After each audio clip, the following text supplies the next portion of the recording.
তোরা বাঙালি মাইন্ডসের জাত না, বুঝছস? এই গালিটাই বাংলাদেশ বেশিরভাগ দেয়। গত ম্যাচে কিন্তু শ্রীলঙ্কার সাথে যখন বাংলাদেশ ম্যাচ হারছে, সবাই কিন্তু এই গালি দিছে। অতএব আজকে যে এশিয়া কাপের কিন্তু বাঙালির কিন্তু বাঁচা মরার শেষ লড়াই। আজকেও যদি হারে, এই গালি কিন্তু সবাই দিবে। আমারও আসলে দিতে ইচ্ছা করে, কিন্তু আসলে এই গালি দেওয়ার মতো মানে আমি দিব না, কারণ এই গালি দিলে আমিও তো বাঙালির মধ্যে পড়ি। গতকালকে কিন্তু আফগানিস্তানের সাথে শ্রীলঙ্কার ম্যাচ ছিল।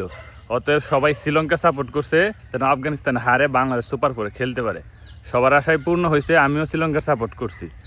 আজকে শ্রীলঙ্কা আর বাংলাদেশের খেলা, আজকের ম্যাচ যদি হারে তাইলে ভাই আমি কিন্তু শ্রীলঙ্কার সাপোর্টই থাকবো। আর জার্সি শ্রীলঙ্কারটাই পরে থাকবে, দেশ সাইডে চলে যাবো।